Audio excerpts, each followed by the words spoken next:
Hello again. Good afternoon, good morning, good evening, whenever it might happen to be. Yes, you might have caught on by this point that I am recording a few of these intros on the same day, one after the other, so apologies for that. I did have to get a few things prepped in advance of some things that were going on, so unfortunately it is the way it is sometimes. That means that if there are comments that have come out on videos that have come out recently, I'm recording this before I will have seen those comments, so sorry about that. I will get caught up, though, and I will reply to any comments that do come in. We've got another short story today. We are still having a bit of a break from games. We will be getting back to that as soon as we possibly can. As I said, we've got some players with some things going on, some family issues, some holidays, so please keep everybody in mind, and we'll be back to you soon. Today, though, I've got another really fun story for you. This one's a character that I really enjoyed. Actually started out as a player character in a game almost a decade ago that was then brought back as an NPC a couple times since then, and then eventually then did meet his end as an NPC. But brought about a lot of changes in some of the storyline of my homebrew world that I continue to use.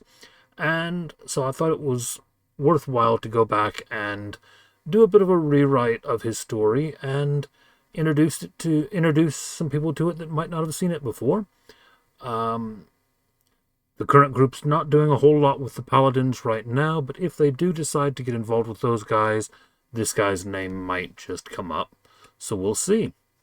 Enjoy, and speak to you soon. The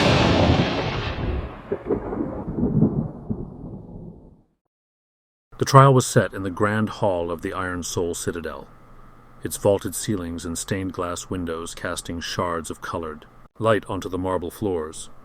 A boy no older than 14 knelt at the center, his wrists bound with iron shackles etched with runes to suppress magic. His tear-streaked face tilted upward toward the 5 lords seated on their thrones of polished iron. The lords loomed like statues, each radiating an aura of power and authority. At the head of the council sat Lord Tyrell, keeper of secrets, his face unreadable. Beside him was Lord Samuel Hessen, the Magebane, whose steely gaze bore into the trembling boy with undisguised contempt. Christopher Rokas stood at the back of the hall, leaning on his battered longsword. His armor, patched and dulled from years of wear, clinked softly as he shifted his weight. The sight of the boy, so young, so terrified, stirred a familiar anger in his chest. Rokas had seen too many like him over the years, scapegoats caught in the crossfire of fear and power. The boy's guilt is clear, Lord Hessen declared, his voice as cold as a winter gale. Witnesses claim he used enchantments to bend the minds of honest merchants, extorting them for coin. The penalty is death. Let this serve as a warning to those who would toy with the arcane. The hall erupted into murmurs, some shocked, others approving. Hessen's disdain for magic was no secret, but his eagerness to execute a child sent ripples of unease through even the most loyal knights. "With respect, my lord," Rokas said, stepping forward. "This boy deserves a proper investigation, not a summary execution." Hessen's eyes narrowed. "Are you questioning the council's judgment, Rust Knight?" Rokas ignored the sneer. "I'm questioning the evidence. A child with no formal training, no spellbook or focus, suddenly capable of advanced enchantments. It doesn't add up." Lord Tyrrell raised a hand to silence the murmurs.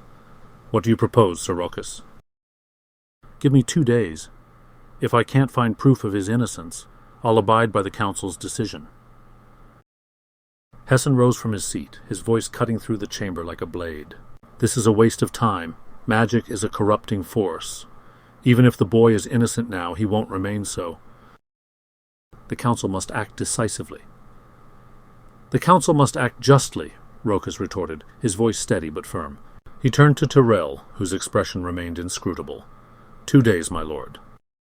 After a tense silence, Tyrell nodded. "You have 2 days." Rokas worked tirelessly, combing the streets of Titan for clues.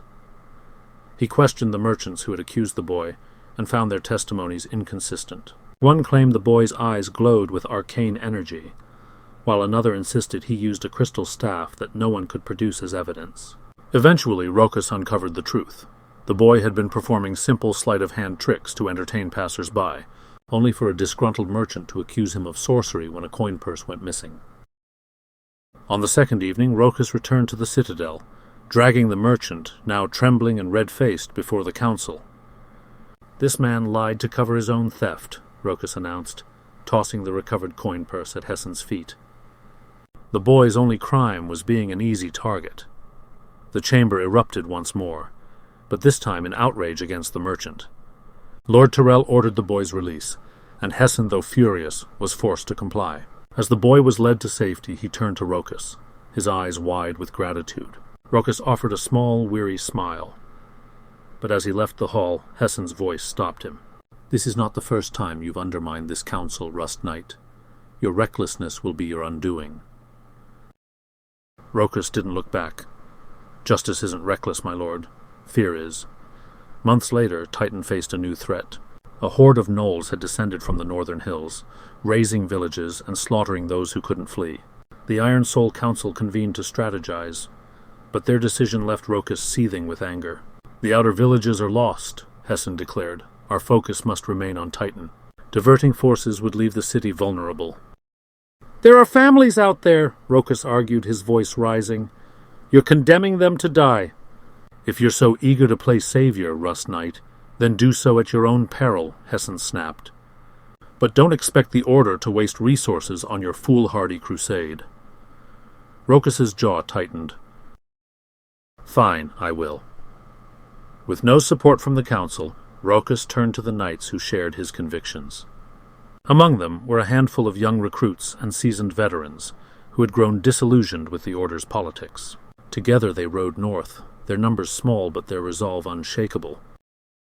The village of Hallowbrook was little more than a collection of thatched-roof cottages nestled in a valley. When Rokus and his band arrived, they found it under siege. Gnolls swarmed the outskirts, their guttural laughter echoing through the night as flames consumed the outer homes. "We split into two groups," Rokus commanded, his voice cutting through the chaos. "Half of you secure the villagers and get them to safety. The rest, with me. We'll hold the line." The battle was brutal. Rokus led the charge, his long sword gleaming in the firelight as he carved a path through the Gnoll ranks. His armor, though battered and rusted, held firm against their crude weapons. His knights fought with equal ferocity, their shields forming an unbreakable wall to protect the fleeing villagers. At one point, a Gnoll chieftain, a towering beast wielding a spiked mace, charged Rokus. The impact of their clash sent shockwaves through the battlefield. Rokus, despite his exhaustion, dodged a crushing blow and drove his blade into the chieftain's side. The beast let out a final gurgling roar before collapsing at his feet.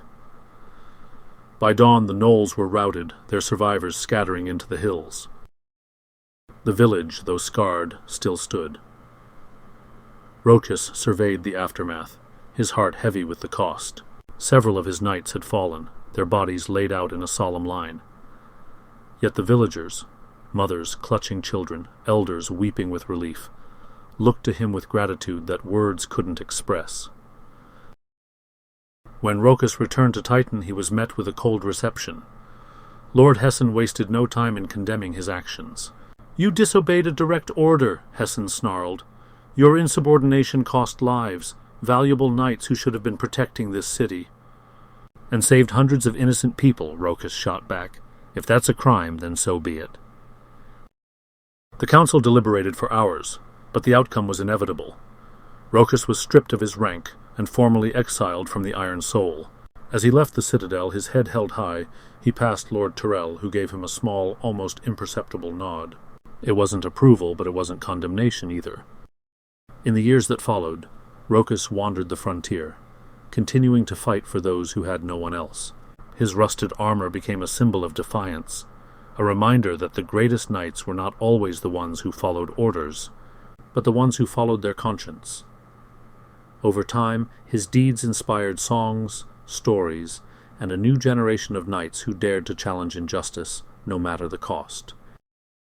Though the Order of the Iron Soul once viewed him with scorn, the turning point came many years later when Rokus sacrificed his life to save Lord Tyrell, one of the 5 lords and future Lord Mayor of Titan. This act of selflessness redeemed Rokus in the eyes of the Order, transforming him from a pariah into a legend. The Iron Soul, though slow to acknowledge his heroism, ultimately recognized him as a knight who embodied their highest ideals. The people, however, never wavered in their love for the Rust Knight, remembering him as the man who stood for them when no one else would until the very end.